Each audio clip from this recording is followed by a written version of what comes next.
Hi, my name is Dr. Emily Balcetis. In today's session, I wanted to talk to you about a diversity statement that you might be writing. This is particularly with respect to an academic job that you might be looking for. What I'm going to share with you today are some thoughts, some prompts, some examples, and things to consider as you develop your own unique content for this statement.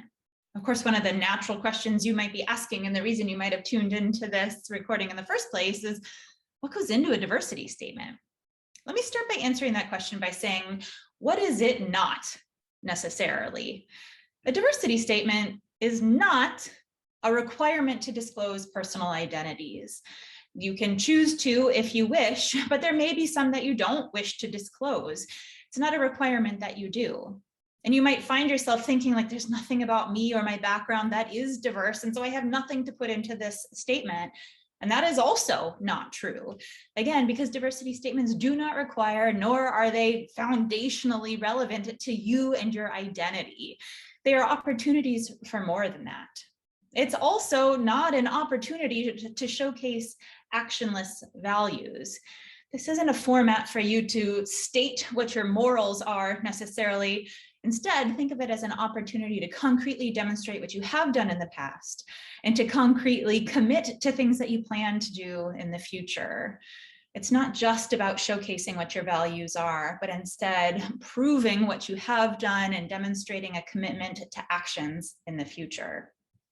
So some things to consider as you are putting together this content that will become your diversity statement is the concept of diversity versus the concept of inclusion.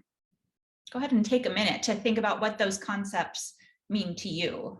Feel free to pause if you like to play along with me so that you can engage with this content yourself. Diversity versus inclusion. Diversity, as some have defined it, is the what. It focuses on the makeup of the community, the variation in personal, physical, and social characteristics like gender, ethnicity, age, and education. The diversity of a community is a proportion of demographics of certain kinds of people. So maybe you're working to promote diversity in the actions that you take, but maybe you're also working to promote inclusion or inclusivity. Inclusion is the how. It's the actions that you're using to create an environment and culture that enables all to participate and to thrive. You do this through procedures that allow all differences to coexist in a mutually beneficial way. So the first question to you is, are you working to promote diversity and/or are you working to promote inclusivity? That's something you might want to keep in mind as you're designing the content of your statement. There's two other concepts to consider: equality versus equity. Go ahead and pause this video if you want to take a moment to think about what those two mean to you specifically before I offer others ideas. I think these two concepts might be best illustrated, at least to me, in this visual. Equality on the left might look something like this. Everybody has an equal opportunity to view this game, but they all have boxes. But is that actually giving everybody the same experience? No. The person on the left, you can see, doesn't get the same experience as the person on the left, though they're provided with the same equal opportunities. They're all given the same box, and yet somebody is left out of the experience. The second, the middle frame here, is equitable treatment. So maybe you allocate resources in a different way. You see that the tallest person actually doesn't have a box. The person in the middle has both boxes. The person on the right has a box and a ramp. So they all can see they're experiencing equitable treatment. But on the right, you might think of that as like the pinnacle of equity in society. That barrier that made it challenging for some people to see the game is removed. That's removing the systemic barrier that has produced complications or obstacles for some people more than others. So as you're thinking about these concepts, consider equality versus equity and equitable treatment. What are you working towards? How are your actions aligned with or supporting each of these concepts? Allyship, another term to consider. We've heard this term, I'm sure. Maybe you're working towards it yourself. Maybe you define yourself by it, but let's unpack this concept just a little bit more. Some people have likened allyship to an iceberg. Allyship is an active, consistent, or lifelong practice of unlearning and relearning in which a person is in a position of privilege or power. A person who's in that position of privilege or power seeks to operate in solidarity with a marginalized group. These practices may not be visible. They might be like the content of an iceberg that falls under the water. It's not something that's posted necessarily to social media. It might stay hidden. Only you might know what it is that you're doing that is relevant to allyship. Now let's contrast this with another form of allyship that sometimes does contribute to problems, and that's performative allyship. You can consider this the behavior or the part of the iceberg that hangs out above the waterline, the part that people can see. These are actions that someone might take from a non-marginalized group when they profess to support and profess solidarity with a marginalized group. But that profession of values may not necessarily be helpful for what the real problem or issue is that people are working together to solve. Some people call that performative wokeness or performative allyship. A declaration of values without action is performative allyship. So as you think about what actions you are demonstrating, that you are including in your diversity statement and how you approach describing your work in this space, consider these important differences between true allyship and performative allyship. Allyship is not necessarily an identity. It's a lifelong process of building relationships, of building trust, consistency, and accountability with marginalized individuals and groups of people. Allyship is not an award. Our work is not self-seeking and self-gratifying. You don't get a gold star for your allyship. That's not the goal. The goal is not for self-motivated reasons that we do the things that we do. Allyship works from a place of solidarity, not identity, hearkening back to the first point here. When you're new to allyship and all the concepts around racial justice, allies might want to speak and operate based on their personal identity, experience, and day-to-day interactions. You might talk about what you have experienced and try to relate that to the experiences of marginalized groups. And maybe that's a good place to start. Maybe it gives you some insight. Maybe it helps solidify your commitment to allyship behaviors. But the goal is more than that.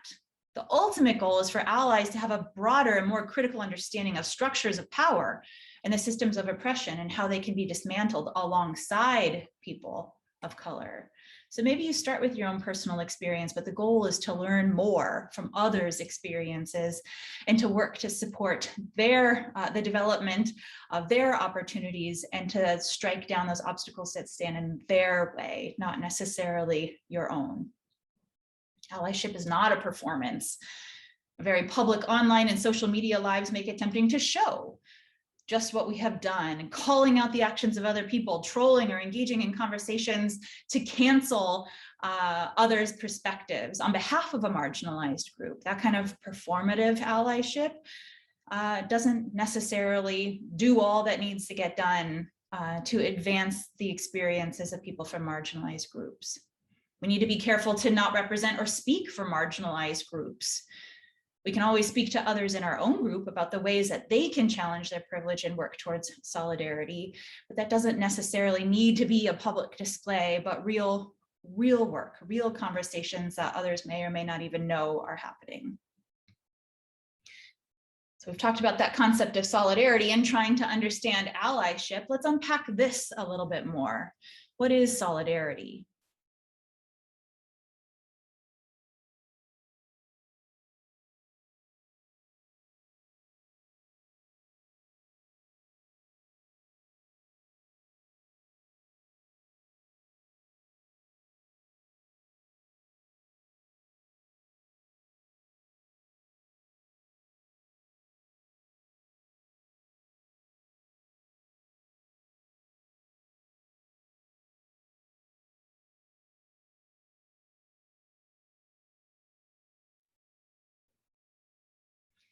So diversity statements are opportunities to lay out what your values are, what your definitions of these concepts are, and what you believe to be the case about what you are working to promote.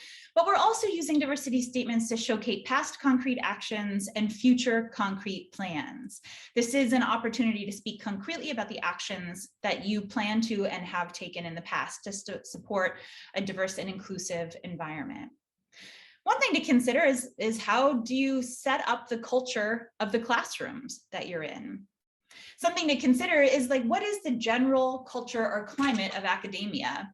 And often what we see is that it's pretty independently oriented. We give people individual grades, they get individual transcripts, we assign individual homework projects. But that sort of culture of independence doesn't necessarily resonate with people from all over the world or from who define themselves in a more relational way. So as you think about it, how would you define yourself? Are other people, your friends, your families, your community values, are they integrated into your self-concept, or are they kept quite dissimilar, as is depicted in this image?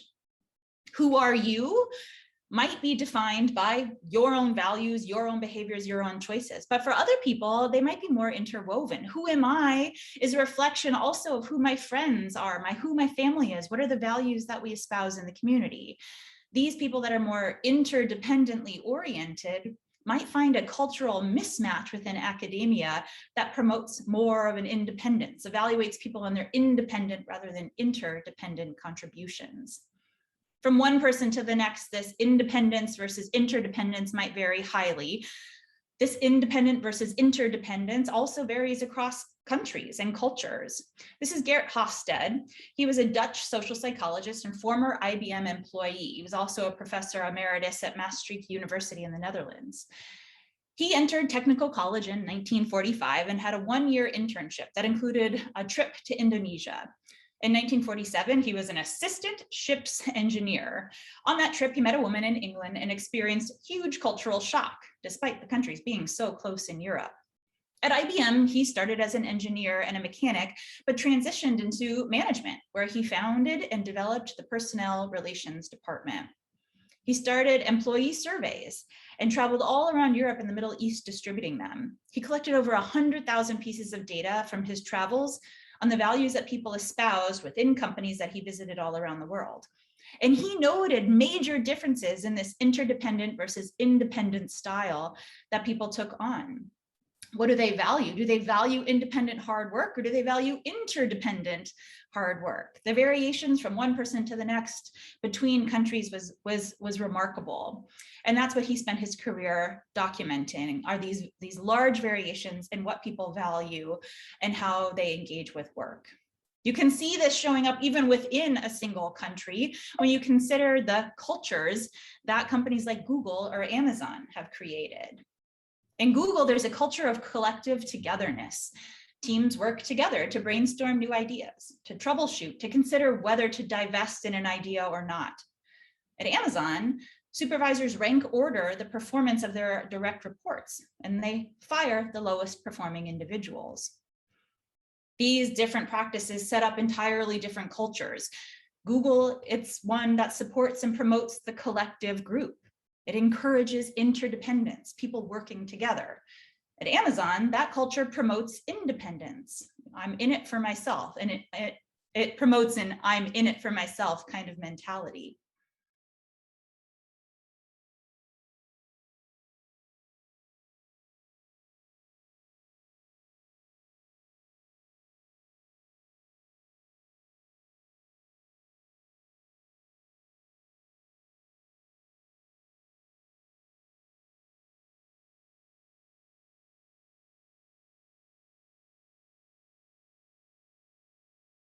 So you can think about, how have you set up your classroom culture? Are you creating opportunities for independence? Are you creating opportunities for independence? And does that fit with what the members of your classroom, with what your students are looking for? Does it match what their own personal values are? If it doesn't, what work are you doing to ensure that feeling of belongingness, that each individual person, regardless of what their values are, feels like they fit and that they belong in this classroom? How are you designing your syllabus? Does it include language that promotes or encourages a culture of genius or a culture of growth? Here's another dimension that you might consider: growth versus genius. A culture of genius includes language that suggests you're looking for those people that have it versus those that don't. Is the way that you talk to students and the way that you write your syllabus encouraging them to believe that there is a right way to think, that there are some people who have the smarts and others who don't? Are you looking for the star, that people either have what it takes to be the star or they don't? And that might show up in language like this as you introduce the class, or maybe even include it in your syllabus. Statements like this: 20% of you will drop out of this class before the end of the semester. Or, if you struggled in calculus, you're probably going to have a hard time in my class. Now, you might think that that's helpful, that you're setting up people for what the prerequisites and expectations are for doing well, what their background should be.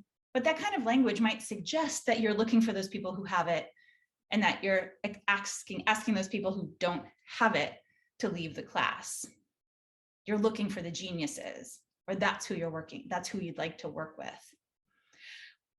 An alternative, though, is a culture of growth. A culture of growth says that what you value and what you are encouraging is learning, effort, and persistence, and that these qualities will help expand abilities. That's what you believe. Does your syllabus and your introduction to the class say that challenges and good strategies and help seeking are the way that you develop traits to do well in this class? Does the language you use communicate that if a person has disappointing performance, it's just that they haven't mastered the skill yet? It might show up in language like this: I've got your back in this educational adventure. It might show up as invitations to visit office hours, not as a requirement or not as a perfunctory statement that appears on the syllabus, but with an introduction or a description that says, I'm here for you. We're in this together. I hope to help you be a part of, to help you with this learning process. So rather than just saying, here they are, you can use it as an invitation to actually have meaningful conversations with you.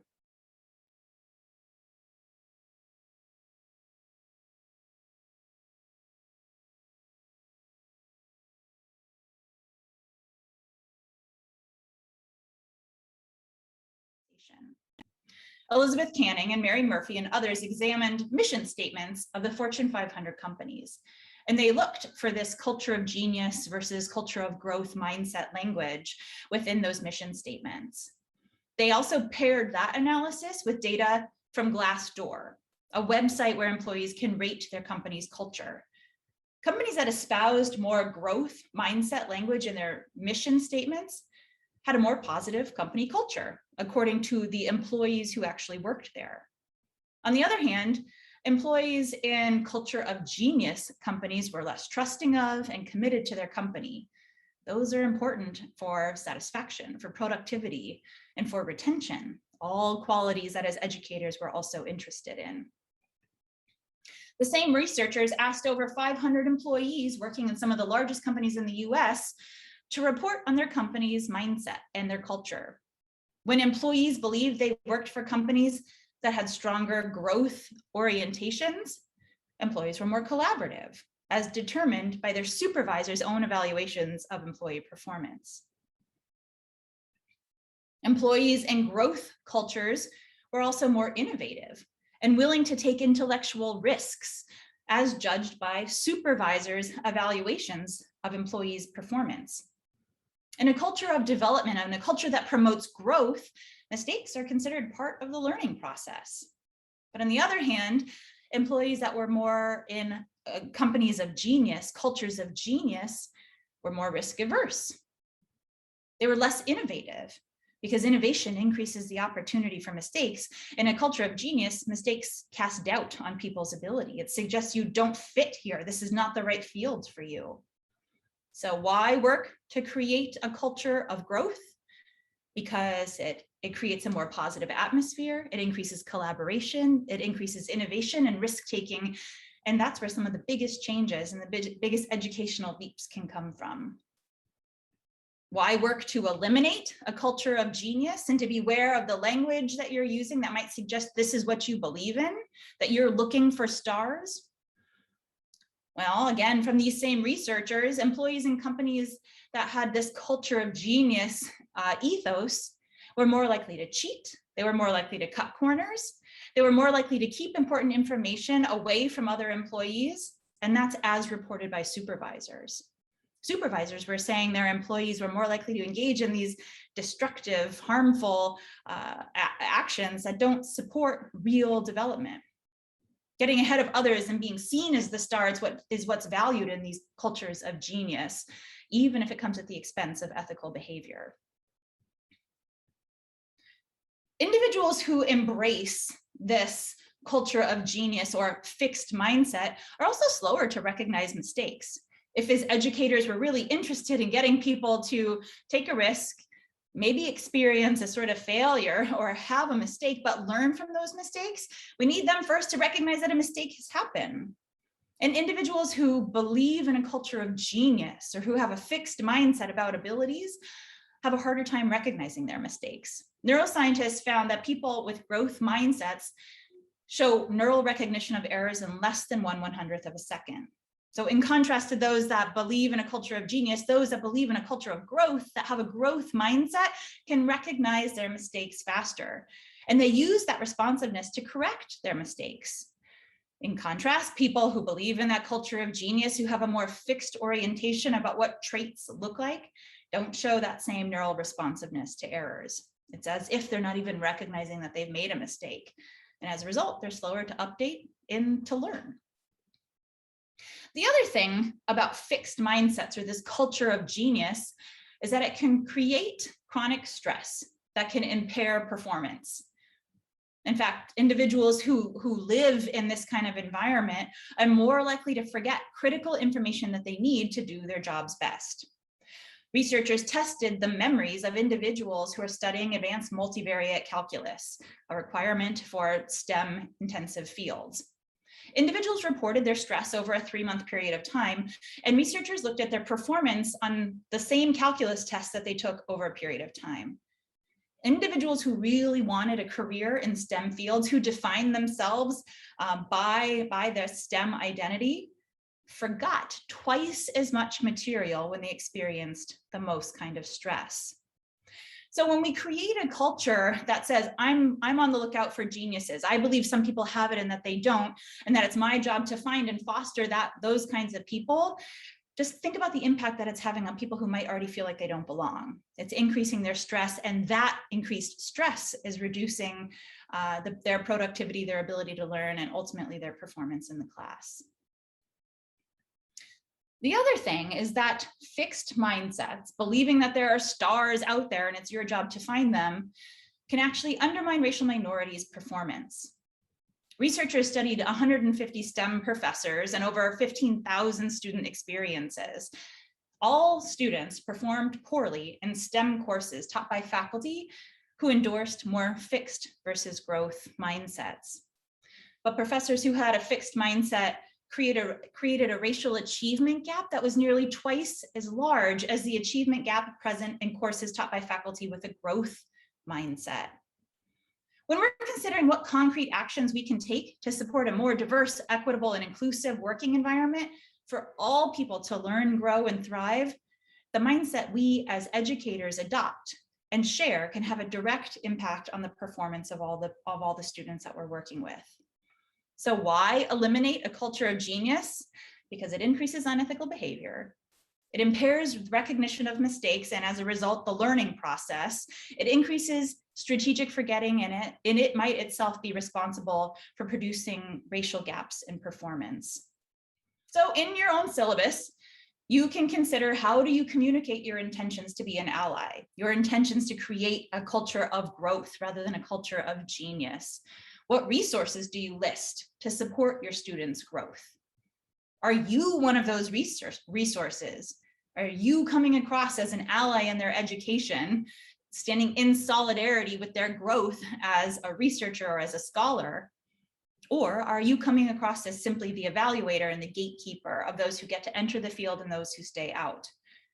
Elizabeth Canning again found that the language contained in a syllabus about prerequisites and office hours and grading policies can signal growth or fixed orientations that negatively affect underrepresented people's expectations, how much they expect that they might be stereotyped, whether they expect to feel that they belong, and it can impact their performance in class. So the syllabus might seem perfunctory. It might seem that it's just a generic formula that we can fill in. We can borrow somebody else's syllabus and just fill it in with our own readings. But it's also an opportunity to create the first impressions, to convey how are you approaching their educational experience, and it's the first place that you can create a culture that produces inclusivity. So taking that syllabus seriously is something that you might want to consider and talk about in your diversity statement. You can also think about that reading list that you create. What scholars appear on your reading list? What social groups do you have represented as the scholars that people will be studying in this class? How much space and what places of prestige do you allocate to majority versus minority perspectives? These are things that we can think conscientiously and explicitly about. You can also think about feedback. How do you give feedback? The types of formats and the types of things that you're saying to students are another way that you can convey a culture of genius versus a culture of growth. You can promote a culture of growth and convey that you believe that everybody has the potential to learn, to grow, and to develop their skills in this area by focusing on the behavior, not the person, not focusing on traits, but focusing on effort and investment. You can praise hard work more than ability. And you can review progress over time and not just the final product that people produce. This is easy to think of when you talk about how do you give negative feedback. We would never tell somebody, you just don't have what it takes. Well, I hope that we don't say that. Or, you know what, you're not going to fit in here. We probably don't say that. We might be we might be mindful though of the way that we give positive praise. We might be inclined to say things like, you're a real stats whiz. That's a label. That's a trait label. Right? It's not necessarily focusing on their behavior. It's making a singular evaluation about their core disposition right in the here and now. It's not reviewing progress over time. It is focusing on the person, and it's not considering the hard work. It seems to be a statement about ability. So when we give positive feedback, that's where we might need to be particularly mindful of the types of language that we're using and whether we're thinking about people in a more fixed way or in a more growth-oriented way. Another way that feedback matters, another point in time when feedback matters, is when we're giving grades. When students are getting their grades, they are simultaneously trying to make sense of those grades. What does this mean for how I'll do overall? What's my final grade going to look like if this is what I got on the first test? Can I pass this class? Or is this something that I'm just not ready to take on? Again, Elizabeth Canning found that when students are receiving their grades, this is a critical point for facilitating a culture of growth.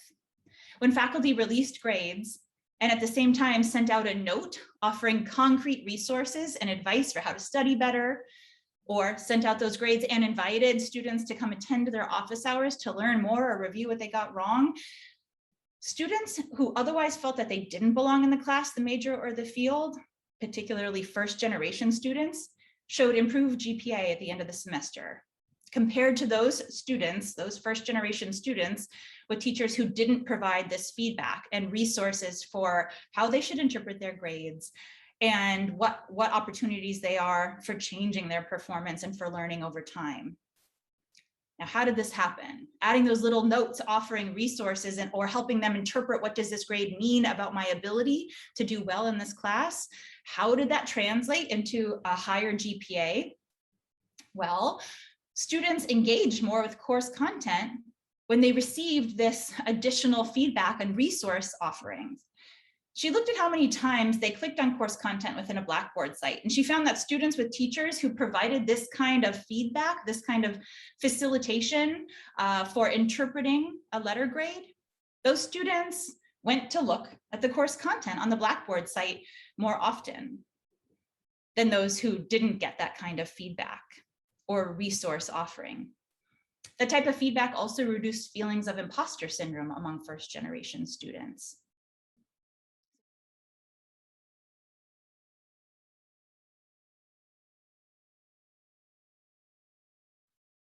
So besides the point at which students are receiving their grades, maybe a major point of evaluation in the class, our daily interactions with students also matter.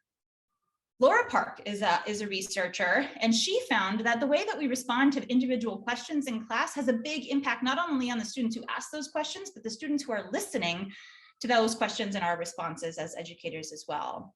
She found that by saying things like, "That's a great question, I'm really glad you asked that," those students who heard that reported feeling greater self-efficacy in the class. They felt a greater sense of belonging, and that increased their intentions to join research labs and to recruit others to join the lab. This was in comparison to teachers who responded by saying, "Sorry, we're out of time, I'll address that later on," or, "I'm surprised you asked that, we already covered that material." This effect did not depend on whether teachers offered this encouraging, "I'm so glad you asked that, what an interesting question," kind of feedback in public or private. It didn't matter whether the statement was directed at the student who asked the question, or whether others in the class simply heard the teacher respond to somebody else's question in that way. That kind of answer or response to a student's question is a signal not only to the question asker, but to the community at large about what do you think about learning? Are we in it together, or are you here again as an evaluator ready to appraise whether somebody has what it takes or not? You can also think about the structure of your classroom. Elizabeth Canning again found that classrooms perceived as competitive increased feelings of imposter syndrome, especially for first-generation students, which decreased their course engagement, decreased their attendance, and affected negatively their course grades. It also increased dropout intentions. So how are you structuring the activities in your class? Are you fostering independent competition, or are you fostering interdependent learning experiences? Those two different structures of classes might seem equally engaging, but the psychological consequences, especially for underrepresented students, might be really different. Another concept you might consider is the concept of micro-inclusions. You've probably heard of microaggressions. Micro-inclusions is a relatively newer area of study that's happening especially within an organizational space. In his dissertation work, Stanford University PhD student Greg Maragishi studied micro-inclusions in the workplace. A micro-inclusion is any small behavior, gesture, or conversation that invites, takes in, or embraces a person or a group of people into another group as a part of the whole. What does this look like? It might look like taking time to assess a situation, seeing a problem, and helping others to address that need. It might be like finding a seat for somebody who arrived later than other people did and who can't find a chair.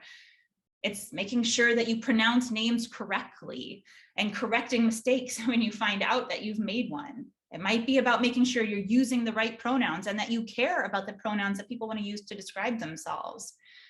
When you're setting up a research lab, think about the kinds of things that you do to support your community. Maybe you have happy hours, but think about how those happy hours are structured. 5 p.m. doesn't work for people who have kids. Alcohol doesn't work for people who don't drink. Considering these things in advance is a form of micro-inclusion. You might consider getting vegetarian, gluten-free, and lactose-free lunch options or snacks without asking if anybody needs them. It might be considering that some people can't pay for experiences and not putting them on the hook to out themselves as not being able to afford an investment in whatever activity you're asking people to pitch in for themselves. Maragishi found that giving voice to underrepresented people increased their sense of belonging and improved performance, even in spaces where absolute levels of representation of minority individuals was low. Taking time to make sure that everybody can participate can sort of override the negative experiences of being a numerically underrepresented individual in that space. Something else we might think about is role models. What kind of access are we offering individuals to role models? On the right, you can see Dr. India Johnson. She's conducted research probing the effectiveness of role models. And she found that even in social contexts where individuals acknowledge that there is greater sexism or greater gender disparity compared to racial disparity, that some role models are more effective than others. White women do not serve as effective role models for Black women in these spaces. Gender is, of course, relevant. Sexism is a real thing, but gender identities don't necessarily serve as a foundation for effective role modeling. Gender is relevant, but racial identity might be a bigger signal and a source of allyship for people from underrepresented racial or ethnic minority groups. because of differences in perceptions of shared adversity. Black women, she found, believe that their racial identity rather than their gender identity is a more significant contributor to the obstacles that they might face. And they believe that they'll be more effectively mentored by individuals who share their racial identity rather than their gender identity because of the assumption of shared adversarial experiences. So with Dr. India Johnson's work in mind, and given your own social identity, what can you do to provide access to perceived effective role models in your own classrooms and in your own research groups? Thinking about role models, thinking about how well you can be a role model for those that you are working with. And if you feel that you can't be, or from this research, there's an inference that you may not be the most effective, what actions are you taking to make sure that all individuals that you're working with have access to the same high quality mentorship? In research, we also need to think about increasing opportunity. Now, a little bit of a digression here. Think about the GRE. It's had a sordid history with respect to producing differences in test scores for members of minority, racial, and ethnic groups. Even the educational testing service company that designed the test acknowledges that fact. But beyond the GRE, there's an additional source of information that graduate applicants compile in their research, and that's their research experience. They detail, of course, in their CVs and their research statements, all the experiences that they've had in developing theories, designing studies, analyzing data, and disseminating their work. This might seem like a fair and just way of assessing applicants' readiness for graduate level research and training. To a reviewer, it might feel like a fair indicator of effort and investment in the field. But we analyzed data from our own department, and we found that access to research training opportunities and reviewers' reliance on applicants' experiences in research might actually perpetuate race and ethnic-based disparities. In the psychology department at NYU, I ran a summer research internship for students interested in gaining skills in social psychology. 10 years ago, the internship was in its infancy. For 3 years, it had no funding, but a lot of committed mentors who were volunteering their time to train these students. Anyone from any school, anywhere in the world could apply.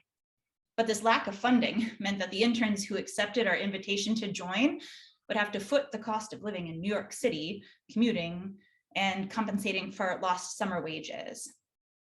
In 2014, 3 years later, the program received a SEED award that partially subsidized the expenses for students. It paid interns a travel stipend to get to and from New York City. It also covered some costs of lunches several times a week, and it helped offset the costs that the interns would experience a little bit. But the next 3 years, they were dramatically different. The National Science Foundation awarded us a grant to fund the program fully. 75% of the grant went directly to covering interns' expenses. The majority of the remaining funds supported the PhD students who were helping to train these interns. This meant that the funding could make an experience that some interns might not be able to afford now possible. The award fully covered the interns' housing costs, a university meal plan, conference fees, their travel expenses. It covered lunches and research grant awards to support the work that they were doing in the lab. It also provided them, importantly, with a weekly salary at a living wage for their 8 weeks on the NYU campus.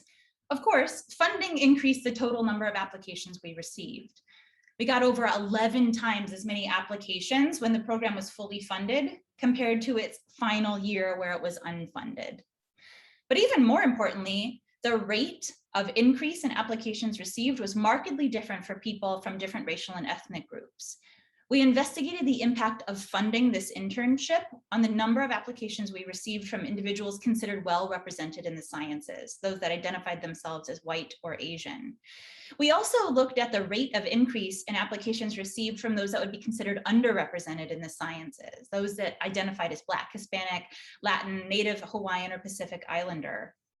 What we found is that the number of applications received from white and Asian people increased by a factor of 10. What also caught our eye, though, is that the number of applications received from underrepresented racial and ethnic minority individuals increased by a factor of 15. On average, we were receiving only 33 applications from students who identified as members of these particular groups, but that rose to an average of 488 when we were able to fund these positions. Offering funding for research experience meant that the rate of increase in applications from underrepresented groups skyrocketed. So as we consider evaluating the qualifications, credentials, or belonging of somebody in science, we need to consider that the opportunity for research is highly dependent on the ability to afford that experience. So many research experiences require that somebody be able to volunteer their time. And that's just not something that opportunity for volunteering is equally afforded to people from all different racial, ethnic, socioeconomic groups and other identities.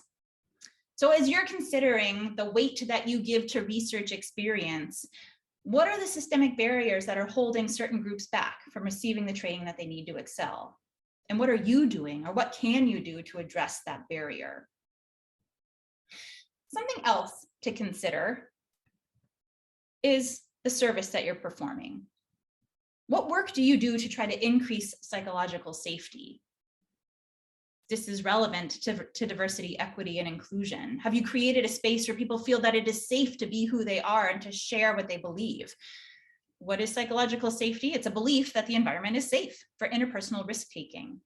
It's a team climate that's characterized by interpersonal trust and mutual respect, where people are comfortable in being themselves. When people are trying to assess whether they feel psychologically safe in their environment, they might agree with statements like this: I can focus on achieving shared goals rather than engaging in self-protection. People who are in psychologically safe environments agree that they won't be punished or humiliated for asking questions, for sharing their ideas or concerns, or admitting mistakes. People in psychologically safe environments also think that candor, speaking freely, is allowed and in fact expected. So what are things that you can do to create a psychologically safe environment? How can you foster it? Well, you can define failure in a way that allows for it and expects that failure or making mistakes is actually an opportunity for development. As a teacher or as a research team leader, you can demonstrate humility. You can disclose your own failures and regrets about the past, and you can model vulnerability. It allows people to be free and honest with where they're at in their educational trajectory. You can allow others to speak first, to reduce the possibility of putting a cap on the discussion. Make sure that you're allowing people to take turns talking. You can be socially sensitive. You can ask powerful questions like, what are we missing here? Who has a different take on the issue? And you can pause and allow for those conversations to happen.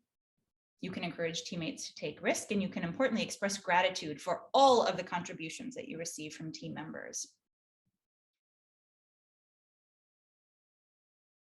There's academic impressions. This is an organization that many universities subscribe to that also offers these individualized personal trainings and workshops on creating a culture of humility, on understanding white privilege, on understanding intersectionality, gender identity, disability issues, and allyship.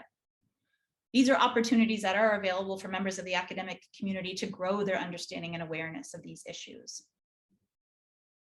If you're wondering, how will my diversity statement get scored? I'm not sure I have an answer to that. Every university is going about it in a different way. But here's the breakdown. You can consider this a rubric.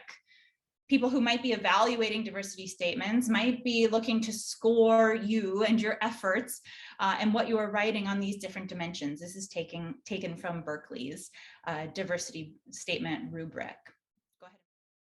Your diversity statement might also be evaluated on your track record. What actions have you taken to advance diversity, equity, inclusion, and belonging? Here's elements of a rubric that Berkeley has used to evaluate candidates' actions along these lines. And lastly, in your diversity statement, have you outlined plans, your future plans for advancing diversity, equity, inclusion, and belonging? Here's the content of a rubric that Berkeley has used that you might score yourself on. I hope you found this session useful in thinking through different elements of a diversity statement, but it's more than just the statement. It's our place in this academic community. We're more than what we put into a piece of paper. We are a member of this community, and we have a responsibility to ourselves and to other members of the community to create a space where everybody feels that they belong. So while these comments and reflections might be relevant for the particular document that you're creating for a job application, the message is broader than that. This is an encouragement and an invitation to think about how do you approach your job as an educator generally. Hopefully it's offered you some concrete things that you might consider and places within your teaching experience that you might develop further to promote a more diverse and equitable and inclusive space.